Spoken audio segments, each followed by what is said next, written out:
সুপ্রভাত আপনাদের সকলকে। সকালটা কিন্তু বেশ ঠান্ডা ঠান্ডা, বেশ সুন্দর ওয়েদার। দেখুন, শীতের সময়েও আমার পেয়ারা গাছে আবার নতুন করে ফুল এসেছে। কিছু কিছু পেয়ারা হয়েও গেছে, তবে বেশ ছোট ছোট। আকাশটা বেশ ঝলমলে আজকে। আজকে আমি বাড়ির সকলের জন্য রান্না করব কড়াই চিকেন। কড়াই চিকেনটা আমি কিন্তু আমার মতো করে রান্না করছি, মানে এখানে আমি আলু, ক্যাপসিকাম, টমেটো এই তিনটে জিনিসই দেবো। অনেকেই কিন্তু আলু বা ক্যাপসিকাম দেন না। তো এখানে আমি সমস্ত সবজিগুলো সুন্দর করে কেটে নিয়েছি, কিন্তু পেঁয়াজ কাটতে আমার এত অসুবিধা হচ্ছে কয়দিন ধরে, মানে পেঁয়াজের ওই পাতলা লেয়ারগুলো বারবার স্লিপ করছে, আর বারবার কুচাতে গিয়ে স্লিপ করে করে আমার পেঁয়াজগুলো আমার কাছ থেকে পালাচ্ছে। যাই হোক, সমস্ত এখানে সবজিগুলোই মানে আদা, রসুন, পেঁয়াজ সবই কাটা হয়ে গেছে, আলুটাও হয়ে গেছে। এখন শুধু ওই ক্যাপসিকামটা বাকি আছে, এটাকে আমি সুন্দর করে এখন কেটে নিচ্ছি।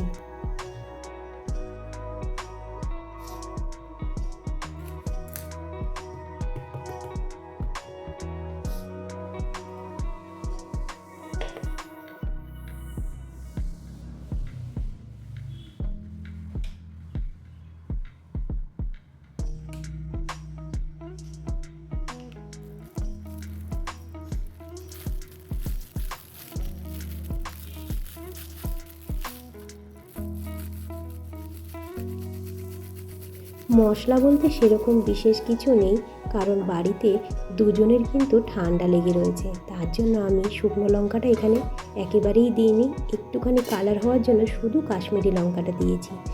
আমি আজকে মসুর ডাল করব বলে মসুর ডালটাকে আগেই ভিজিয়ে রেখেছিলাম। এখন সেটা ভালো করে কচলে ধুয়ে আমি এটাকে এখন সেদ্ধ বসিয়ে দেবো।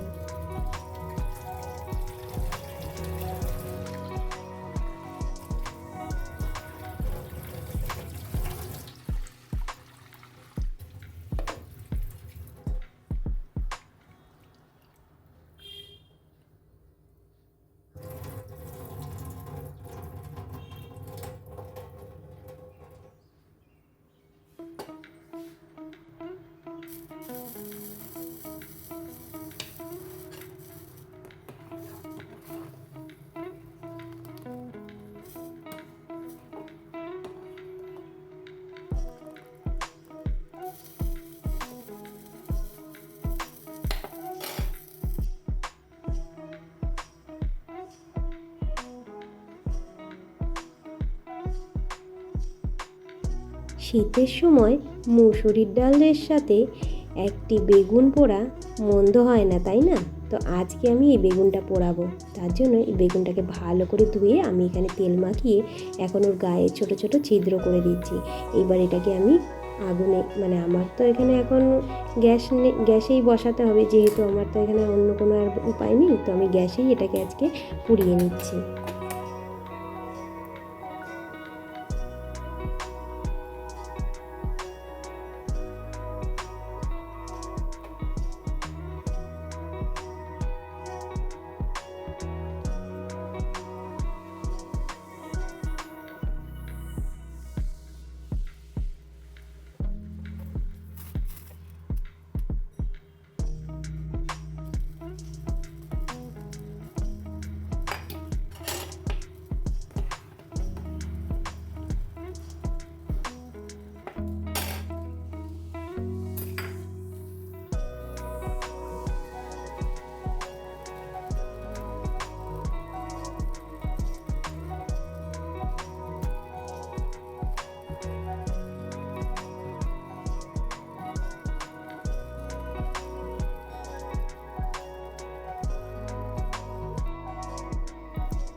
বেগুনটা ভালো করে পোড়া হয়ে গেছে। এখন এখানে আমি ধনেপাতা, এখানে অবশ্য ধনেপাতা আমি যতটা নিয়েছি কিছুটা আমি ডালে দেবো আর কিছুটা আমি বেগুন পোড়াতে দেবো। আর কাঁচা লঙ্কা কুচিয়ে নিয়েছি, এদিকে নিয়েছি পেঁয়াজ কুচি, সঙ্গে থাকবে সর্ষের তেল আর একটুখানি লবণ, ব্যাস। এবার বেগুনটাকে ভালো করে পরিষ্কার করে ছাড়িয়ে নিই, তারপরে এটাকে সুন্দর করে মেখে একেবারে দুপুরের জন্য রেডি করে রেখে দেবো।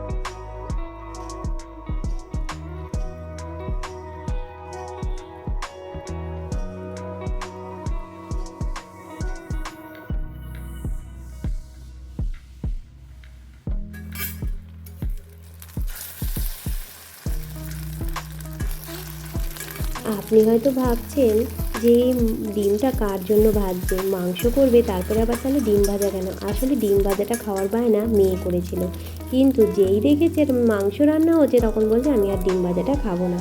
তাই ডিম ভাজাটা আমি তখন ওর জন্যই ভেজেছিলাম, কিন্তু খাওয়ার সময় কিন্তু ও খায়নি, খাওয়ার সময় আমাকেই খেয়ে নিতে হয়েছিল। আর যেহেতু আমি ডিম ভাজা নিয়েছিলাম তার জন্য কিন্তু আমি মাংসটাও একটু কমই নিয়েছিলাম।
মাংস বাটার দিয়ে করলে পুরো বাড়িটায় যে গন্ধটায় করে সেটা কিন্তু ভীষণ সুন্দর একটি গন্ধ।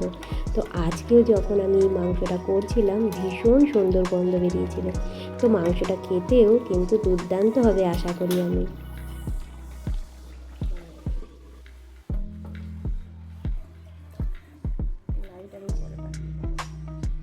এতক্ষণ ধরে আমার এই ভিডিওটি দেখার জন্য আপনাদেরকে অসংখ্য অসংখ্য ধন্যবাদ। যে লাস্টে গরম মশলা দিয়ে আমি মাংসটা নামিয়ে ফেলেছি, তবে আগেই তো বলেছিলাম আজকে আমি কম মশলায় মাংস করছি, কারণ বাড়িতে দুজনে ঠান্ডা লেগেছে। তো আজকের ভাতে আমার মেনুতে রয়েছে গরম গরম ভাত, সঙ্গে কাঁচা লঙ্কা, কটা শসা, এদিকে আছে বেগুন পোড়া, সঙ্গে আছে আমার মসুর ডাল। এই মসুর ডালটা আমি দেখলেন তো, এই মসুর ডালটা আমি টমেটো আর ধনেপাতা দিয়ে করেছি। ডিম ভাজাটা কিন্তু আমি আমার জন্যই নিলাম শেষমেশ। আর এখানে আমি 2 টুকরো শুধু মাংস নিয়েছি। তো আজকের মতো ভিডিওটা শেষ করছি, কাল দেখা হবে আবার কালকে। ভিডিওটা কেমন লাগলো অবশ্যই আমাকে কমেন্টস করে জানাতে পারেন। তো আজকের মতো আসি, টাটা।